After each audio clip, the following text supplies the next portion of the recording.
Welcome back to the GSL Code S. So far, we've had some very interesting games. Lucira going down yet again to another bunker rush. Well, we are going to have next July against GanZI, and these two are really tip-top in this matchup. There's a favorite in this one. It's really hard to say. I give it slightly to GSL. GanZI, like... Really? I would actually almost give it slightly to GanZI. Really? Interesting. I could be wrong, but... You know, GSL, the thing is, when he loses, it's to some sick, badass killer. So, you have to be really quite solid to actually take GSL out. Is GanZI that man? Is he that solid guy? GanZI always plays with a cape on. Look at this. Yeah. He looks like, which superhero? No, you know, that's actually like a Prince's... Oh, yeah. Thing. Well, it could be like a vampire lord because the collars popped up. It's like Edgar from Final Fantasy 3. Ah, yeah. I was thinking there's some Final Fantasy character that has collar popped up like that. He better get his drill bit out because GSL is going to need at least 800 damage to die. Ooh. Edgar was actually the best one, right? Edgar, he was the best one in Final Fantasy. I remember right. I was like, well, this guy's broken. Yeah, he was pretty badass. All right, head here. Whipping around. GSL up against GanZI. Nerds in half. Get ready for an excellent Terran vs. Zerg here at the GSL His castle goes Codex. underground. Yeah, his castle did go underground in Final Fantasy 3. That was so cool. All right. In the center left starting location, we have...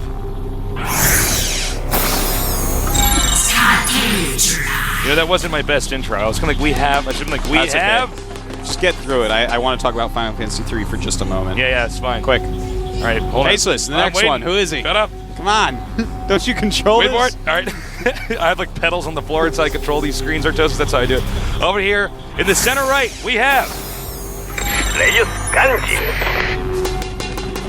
All right, so Final Fantasy 3. You know how the world like ends at one point? Yeah, that's like you the best start part. over. You're with like, oh my Sealies? god, the game's not over. I'm only halfway through. Yeah, I played that game so many times. One time I went through and beat it with just 3 characters because you only have to get 3 once the world restarts. You only need Sealies, Setzer, and... Is that how you say it's it, either Sealies? I thought it was Clea or something like that. Well, it's definitely not Clea.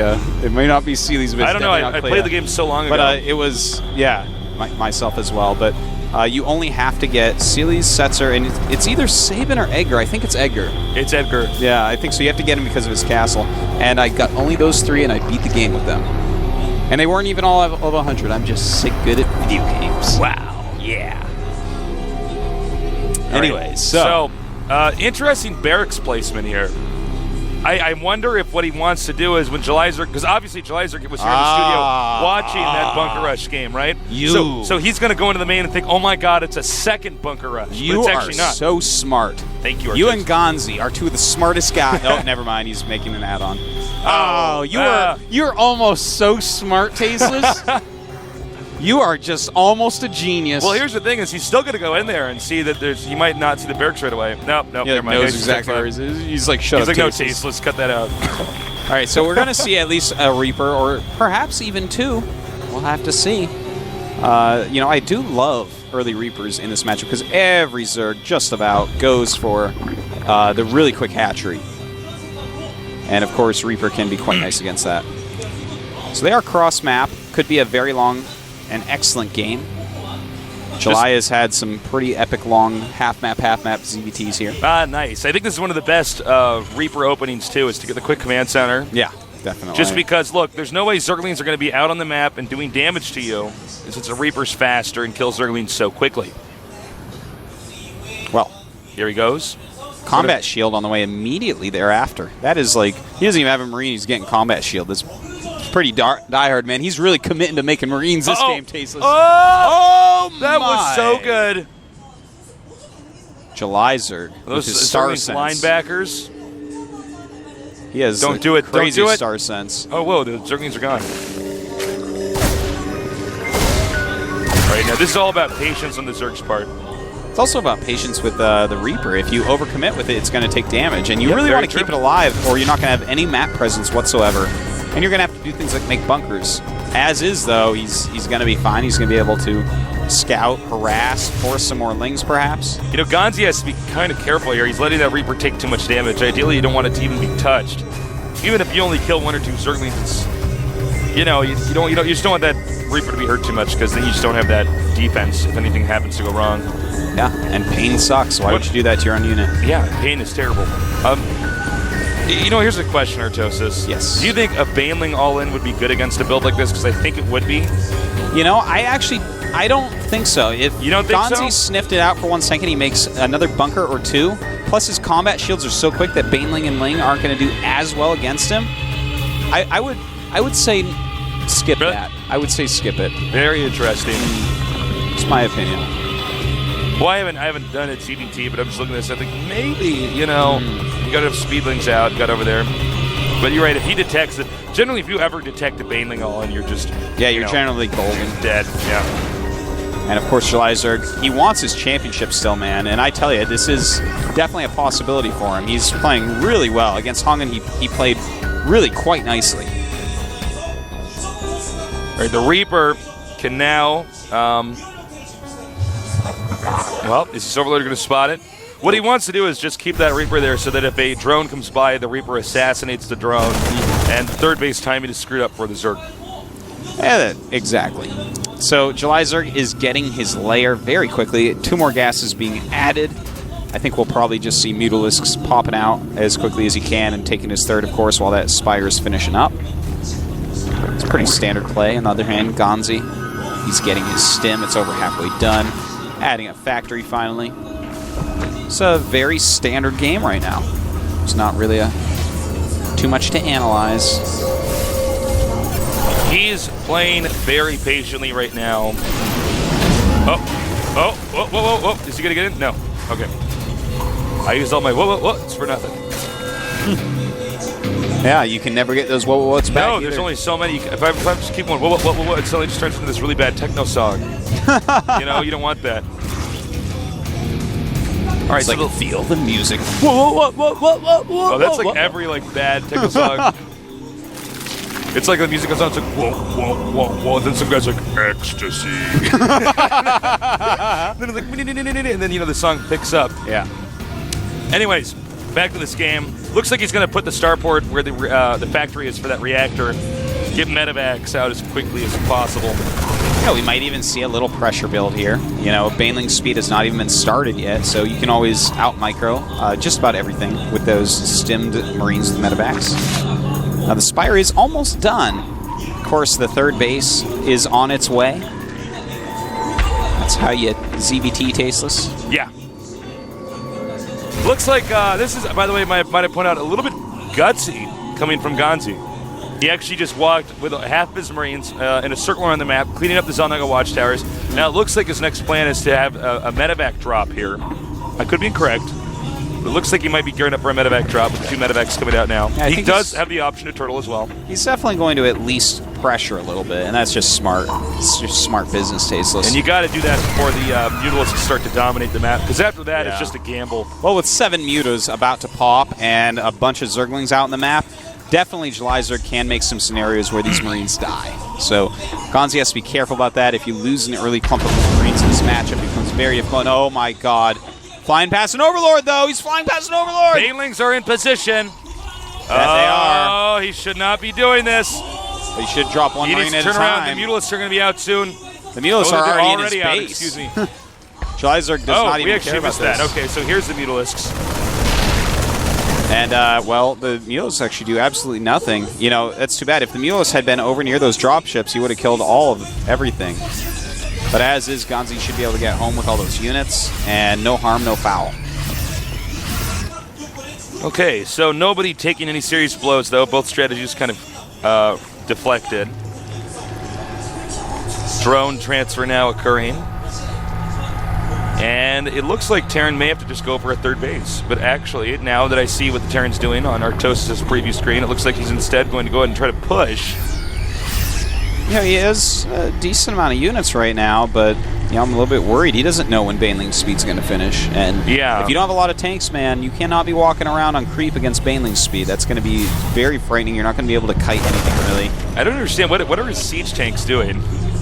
They're actually just kind of chilling. In the main. I think their AI got messed up by his huge depot wall, actually. Oh, that could be. And yeah, all those Marines way ahead of his siege tanks. Yeah, speed halfway there. He's got to be pretty careful right now. July's creep spread looking a lot more like July's creep spread right now. Okay. Are we going to have GanZI try to push in here? Are the siege tanks on the way, Artosis? Can you check for me? Yeah, they are. They're not Right, there here yet, we go. though. And this is a powerful timing. If he can actually kill this base and get out with his army, his lead is going to be very large. Oh my god, he's just going to go for a counterattack. He figures he can't save that hatchery. He's right about that. And he, But well, this could be bad because it could also be good. well, I mean, It's going to be good for somebody, Tasteless. No, I mean, look at the situation. I think actually if he raised the depot wall, oh my god, he did not raise the depot wall. Raise the depot wall. Oh no. Are you kidding me? And actually, most of his Zerglings stay at the bottom. If he had brought more up, that would have helped. July's are doing insane damage. Beautiful. Now you can go for the SCVs. Oh my If god. he gets these SCVs, the economy of GanZI is going to be terrible! It was not as epic as it was. Okay, there we go. Well, What is the SCV count? the SCV count's 11 to 63 drones. Right now, GanZI still has his army out on the map. I feel like he actually just has to all in right now. I'm surprised that he's going home with this. In fact, I think he realizes, uh-oh, I am so dead. Sickest nice. Spaghetti-O moment. All right. This army here has to do it. He needs to pull everything together. Julyzer's drone count is way too good. 68 supply to 113. He has got to be quick about it, Tasteless. A lot of Zerglings are in production. That +2 melee attack is just about to finish, and, well, he doesn't even care to wait. Just going to attack and flank with a lot of Zerglings here. And no siege tanks are left. Oh my god, actually, there might be enough Marines. Well, that is... This is actually quite a game, Artosis. It's quite a game, Tasteless. We do have Baneling speed, though, and no siege tanks. So, I mean, that's... Well, 12 mutas are actually hatching. Wow, that's a lot of mutas. So he's going to bring his drones out, too, realizing, yeah, he okay, needs all to I use have to do... everything here. It's all going to come down to this moment here. Can GanZI control his Marines well enough to destroy the remainder of this Zerg army? He's going to get this around. 2 queens still left. And One like Marines join every in. drone dying. What in the world am I watching? The Mutalisks are not quite clumped up right, but more Zerglings now come out. Oh my god. Oh. Yeah, Julyzerg survives. He does, but you know that I can't believe how much just died there. It's now 7 SCVs to 29 drones. Don't forget, Terran does have mules. Yeah, so he's basically a similar economy. And look at that workers killed tab. Oh my god. GanZI's at 35 supply. Yeah. Well, it's 67 for Julyzer. And GanZI has some pretty good upgrades right now on his Marines 1-1. We do have +1 attack on the Mutas and +2 attack on Zerglings and Banes. Well, another Baneling nest does have to be made, though. Is Julyzerg actually going to like go in and actually attack him? If he does, I feel fearful for him because GanZI does have several siege tanks out. I don't know exactly what they should do. I guess because they both dealt so much damage to each other, they might as well sit back and both try to macro up, because I think if anybody attacks the other guy, they're going to lose. Yeah, that definitely, I would agree with you on that point, Tasteless. We have a good amount of mutas out. He can definitely still try to do some damage, but there is a Thor, as we see. It's going to help out immensely. Watch. Watch. Oh, turns around. Saw the Thor turned around. Well, you don't want to face a Thor if you're a group of Mutalisks. Yeah. The problem right now is for July is that he's still on 2 bases. Yeah. He doesn't have exactly enough hatcheries. Oh my god, we have a ton of Banelings being made by July. Looks like he's actually just going to go for it, but with 2 siege tanks out, with a Thor out, with a decent number of Marines, good upgrades out, I don't know, man. Yeah, I don't know either, Artosis. I just... And he's making another hatchery at the gold base after making a bunch of Banelings. Kind of odd, the order in which he's doing everything. But anyways, GanZI is actually just going to move out, Tasteless. You know what? I don't think with GanZI now, we'll see that the gold base is being taken.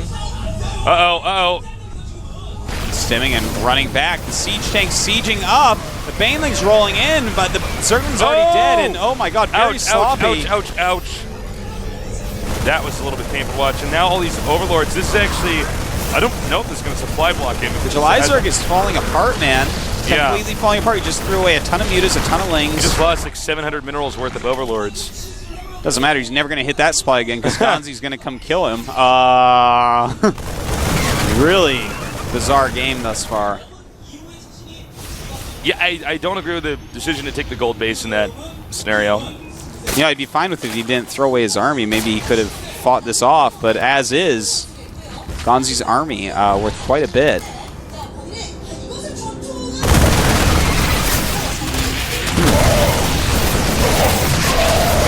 And, well, removing part of GanZi's army now, but still, GanZi's main force in the middle is pretty fearsome considering what Jelizerg has here. Jelizerg is down almost 30 supply. All right, okay, now here's one thing that I don't agree coming from GanZi is these elevator pushes. And, well, Jelizerg's just going to go for it. And going to completely lose. It looks like GanZi's going to take this game. He's now doubled Jelizerg's supply. Amazing that Jelizerg actually did lose this game. Well, he kind of bungled this game here. Yeah, he definitely bungled it. He bungled it so hard, it's almost a bungalow. Wow. Yeah. GG. Jelizerg just completely outclassed there by GanZi. Talk about crisis management. Talk about keeping your cool and the pressure's on. He was down to like 11 SCVs and managed to come back. Yeah. You know, Jelizerg made some huge mistakes there. Let's go over them. The attack force is out in the middle of the map when we called the game over. It had only 2 siege tanks in it. It was mostly Marines. In that case, you're going to want a lot of Zerglings and Banelings to try to clean that up. Because even if you clean up cost and efficiently, you're going to be fine. You have such a sick economy going on. But instead, he... Buddy, come up. Pesos, you're on camera. What are you doing? I had unplugged my microphone. Okay, I was like, uh-oh, crisis. I would have been there like... But let me just go over this real quick. He made 12 mutas while there's a bunch of Marines in his natural that have 1/1 with stim and combat shields. It's like, well, that's like the one unit that isn't going to help here, really. What you need to do is just make a ton of Lings and Banelings.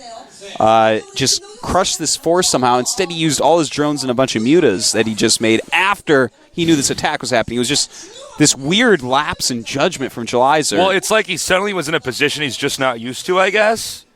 I think sometimes he does those counterattacks and the guy just leaves. And GanZi's like, well, I got one shot.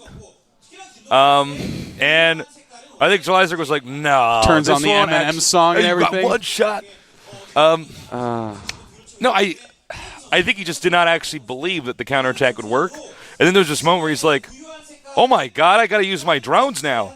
I'm actually really behind. And then he lost every single drone. I know. It's like... And what's funny about it is that there were Zerglings and Mutalisks on the way. And he still opted to use those drones during that time. He probably could have pulled back for a little bit. Maybe he would have lost a hat-trick, but he could have pulled back. There was a series of weird blunders in that game, for sure. And then even after that, he was okay. Yeah. But then he like made a bunch of Lings and then some drones and then made a bunch of Banelings, then made a hatchery, and this is all in the wrong order. Like, make units when you're going to attack, make drones when you're not. And then he ran all his Zerglings and Mutas into the forest while the Banelings were way far behind. It was just like all these weird things I'm not used to seeing Jelizerg do.